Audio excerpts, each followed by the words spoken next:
This is Brad Talks. I'm talking with Mike Stagoski. Did I get your name correct? Stagoski. Stagoski? Stagoski. Spell that for me. Yeah, Stagoski. One of those good Polish names. You should have seen it before it got messed up coming over from the island. Coming from Poland, it was like Stagoski. Oh, what's interesting about it is, how many people do you know? It's funny because I used to live next to some Greek people, and their name had been chopped up and reformed and stuff like that.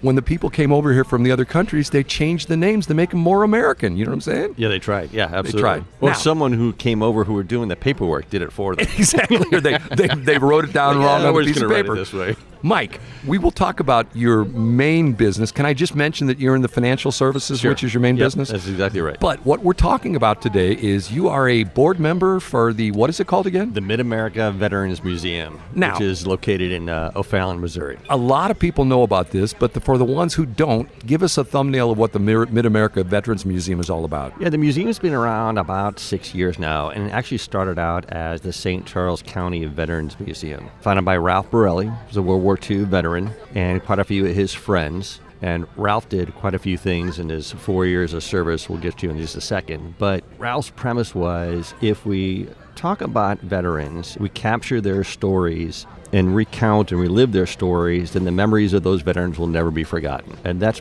pretty much the premise and the mission of the museum. Interesting. Now, his name, it's funny you bring that up because, in fact, his name is on an overpass out there on 70. Is it in Lake St. Louis or is it in Fallon? Yeah, he's done an incredible amount of work. So when you see Veterans Memorial Parkway, that was all Ralph's doing, if you will. He led the charge behind that. Now, what's interesting about this is I know another Ralph Borelli who spells his name the exact same way. Are you aware of this? Might be his son, but I'm not sure. No, it's a chiropractor who teaches at Logan University. I used to be a guest speaker there all the time. Oh. And one day I said to him, is that your overpass out there in 70? He goes, no, that's another guy who spells his name exactly like me. There you go. Now, is Ralph, I'm going to ask you a nosy question. I'm going to embarrass myself. Is he still with us? He passed away quite a few months, maybe 4 or 5 months before the museum actually opened. So he's a World War II veteran. He was involved at D-Day. He was in the Battle of the Bulge. He served on General Patton's security team, and he was at Nuremberg running security at the Nuremberg trials. No kidding. Yeah, he did quite a few things. He was considered a combat military police soldier. Now, I'm probably older than you, but you and I are in that same age group. Was your father in the military? No, just after.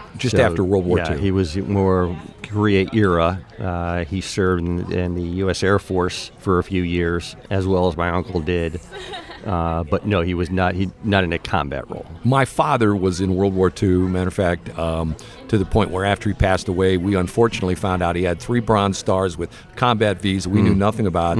And my dad was actually, and this is also sad because it's, somebody, you think you know somebody. After he passed away and we were getting ready for his funeral, we found out that not only was he in active duty for 4 years during World War II and had been all over the world. Matter of fact, he was on a troop ship after they beat Hitler. He was on a troop ship headed to Japan to invade Japan. You know the history of the war. The reason they never invaded Japan because we dropped the bombs in Japan and the war ended. But my dad was also in the reserves for 36 years. He retired at 62 from the Army as a captain. And we didn't really know that. And it was to the point where it's like, so many of those World War II veterans, you didn't know their history. And that's what you guys are doing with the museum. Yeah, quite a few of them just really don't talk about their history, right? Their time of service. So just kind of curious, when did your father enter service in World War II? 42. So 42. Yeah. And he was in, matter of fact, my dad originally, you talked about what your father did in World War II. My dad originally went in, was an MMP. Back in the old days, it was called Military Mounted Police. And then he was transferred to an anti-aircraft unit, and he worked on a half-track, and he was actually a gunner on a half-track. And then they transferred him into a demolitions unit. He was trained as a demolitions expert, and he talked about the remainder of the war. He would be right behind the frontline troops, and as the troops were moving forward, his job was to essentially put demolitions on the bridges, so if they had to retreat, they would blow the bridges so the Germans couldn't come back after him. And my dad said he had no problem with putting the dynamite on, but after the Germans fell, he didn't like taking the things off the bridges. That's where it got started spooky, because they were afraid of making a wrong move and having the stuff blow up on it. But yeah, and then he was transferred to a unit, was put on a troop ship. I think they came out of England and went, I think he told me they went through the Panama Canal and were in the Pacific headed to Japan to attack Japan. Interesting. You're talking more about me. We should talk about you, but you're talking about veterans. My dad had... See, this is how we uncover the veteran stories, right? Get to know more about your father. My dad, when he came back in the United States, the troop ship turned around in the Pacific and came back, to the east, and they came into Seattle, Port of Seattle. And this was like mid-December of 1945, and he was given a train ticket back to St. Louis. The train came from Seattle, came in to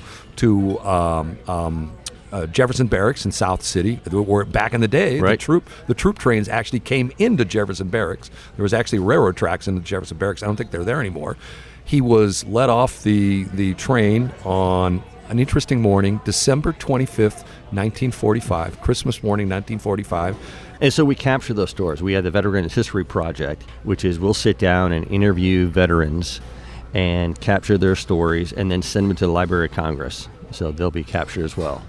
Interesting. Another way we do it is we have podcasts similar to this. Like this? Like a podcast like this? Yeah, we sure do. We'll sit down with our veterans and capture their stories, and they're on the Mid-America Veterans Museum website, so you can listen to podcasts that we've conducted in the past. And then additionally, we'll take some of those stories and make binders of them and then have them on display in the museum. So what I say is you can learn from the different eras of history, World War I, World War II, Korea, Vietnam, War on Terror, from individuals from your community. Interesting. And our volunteers know the stories, so they'll gladly take you through the museum and share stories with our visitors. Now, for those of people who haven't been to the museum physically, how big is the museum? Yeah, it's about 3,500 square feet, and it has two different galleries, and our volunteers have done just a phenomenal job of putting the displays out. And we try to rotate the displays. Some new ones come in every couple of months, that kind of thing. Our curators go through and collect information and items from those who are donating them. We have everything from letters, pictures, uniforms, weaponry, bayonets, etc., all through the museum. Interesting. Now, I'm talking with Mike. Give me your name again. Stagoski. I don't want to ruin it again. Okay. And we're talking about the Mid-America. Is that what this is called, the Mid-America? Yeah, Mid-America Veterans Museum. Mid-America and O'Fallon. We're a 501c3. All of our operating revenue comes from donations. So the vast majority is from events that we put on. About 80% of our revenue come in from events, and about 20% from, if you will, sponsorships or donations. And so we're trying to change those percentages. So we'd love to have more individuals be sponsors or friends of the museum. Absolutely. And you can do it for as little as $10 a month. Interesting. Now, how did you get involved with it? So I'm a 7-year Army veteran. I served from 1990 to 1997. So I was part of Desert Storm. No kidding. Just had a contact here in the community who was a board member in the past, and she asked me, hey, are you have an interest in maybe learning more about the museum and a board position? So I dug a little deeper, and it's a great calling for me. It's a way to give back to the veteran community. Now, you were Army? Army. What was your MOS? I was a tank platoon leader in Desert Storm. No kidding. And then a tank company commander down at 1st Cav at Fort Hood. So I started off in 3rd Armor Division out in Germany.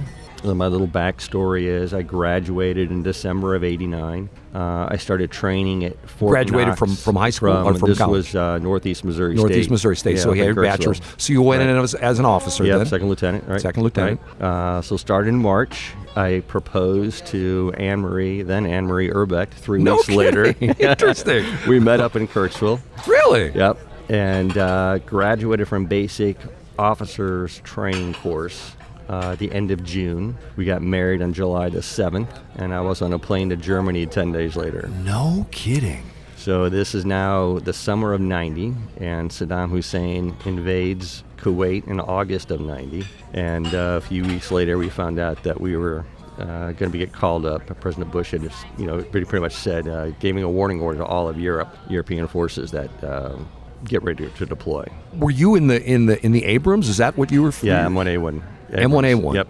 And they had to be fairly new at that point, weren't they? Not necessarily. I mean, came out in like the mid '80s. The A1 version was a little bit newer than the straight M1s. It's an incredible machine. I kind of miss putting 120 millimeter rounds down range. They travel at about 2,000 feet per second. So that's basically about a mile per second. Wow. And if I'm not mistaken, they're powered by like a gas turbine engine, the same thing like in helicopters and things like that. Yeah, that's exactly right. It's a turbine engine. So it has an incredible amount of power that moves that vehicle. And the thing weighs 69 tons empty. And extremely wide as well, too, aren't they? Yeah, they're huge. So you were a tank commander? Yeah, I was a tank commander as well as a tank platoon leader. So I commanded my tank as well as 3 others in my platoon. If I go back to you've probably seen the movie Fury, correct? I have. Okay. Yeah. If I go back to the movie Fury, you're the guy with the hatch open yelling at people? Yeah, pretty much. Exactly. That's exactly right. On the radio, right. Watching their spacing and that kind of thing. So I was part of, I'll give you the long version, right? 2nd Platoon of Alpha Company, 2nd Battalion, 67th Armor Regiment. So 267 Armor was one of the tank battalions of 3rd Brigade, 3rd Armor Division. So if you recall back in Desert Storm, you had 2 armor divisions making that, if you will, the left hook, the 1st Armor Division, right. 3rd Armor Division. I was the lead battalion of the lead brigade for the division. And that was the group that essentially pretty much decimated the Iraqi armor, wasn't it? Yeah, we ran into parts and remnants of the Republican Guard, as well as their reserve forces that were in front of them. One of the biggest battles, a battle called 73 Easting, and if I remember correctly, that was 3rd Armored Cavalry Regiment. I'd have to go back and check my memories, but I think that was it. That was a huge battle at 73 Easting. Wow, incredible. So when you talk about being a veteran, you are a true combat veteran. Yeah, if they put rounds downrange and split open some Iraqi tanks with some main gun rounds. Every veteran has a story. Man. Every veteran. So right? How can people help out the museum? First, come by and visit. Love to have you come out. We're open from Wednesday to Saturday from 10 till 4. Take a look around. I hope you're going to fall in love with it as much as myself and the board and the volunteers and our executive director. And then if you feel so inclined, love to have either voluntary donation or monetary donation, because we need to modernize and preserve what we have. So the preservation piece is we have letters from World War I, World War II, and we've had some consultants come in and tell us, hey, this lighting is going to damage these letters over time. So you guys got to put it under the right proper glass. It's something you never would have thought about. Never would have thought about had we not brought in some consultants. So we got to do some preservation on that piece, and then modernization. Folks are used to either listening or looking at their devices for information, right, as opposed to kind of pulling out a binder and reading. We want to modernize that. They can come through, have a more interactive type of experience at the museum. So that's part of our short and medium-term goals as well. If someone would want to contact you, is there contact information we can give out? Yeah, you can do Mid-America Veterans Museum, or mavm.org is out there. And there are plenty of ways on the website to connect with us. Is there a spot where they can actually donate on the website as well? Absolutely. Too? Yep, there is. Yeah. There's a little donation box. Click on it, and you can put. There's different levels of sponsorship and or friend of the museum. Now, plenty of ways. One more time, say your last name for me, Mike, because I'm going to butcher it again.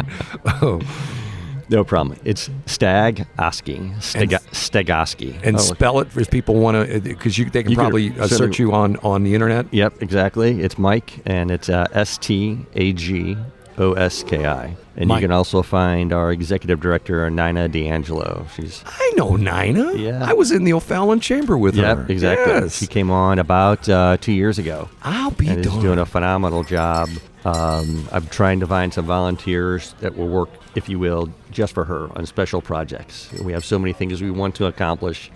and we're taking on as much as we can. But yeah, as you know, right, it takes individuals and some folks who don't mind putting a little work behind the projects in order to get them completed. So some things that we're trying to do is, like, for instance, getting the name of the Mid-America Museum out on the highway, so folks can see signage. Cool. Yeah. Right, maybe on a couple of different exits, that kind of thing. We're trying to reach out to different corporations, maybe doing kind of a roundup when you do go out in your retail and you're at the checkout, and you round up for a cause kind of thing. So just having volunteers needing to kind of take on some of those projects to help us out that way. Nina's one of those women that every time I'm around her, I was expecting her to yell at me and say, "Drop and give me 20." You know what I'm saying? Mike, I appreciate it. It's been a great time. It's been a lot of fun. Thanks for having me.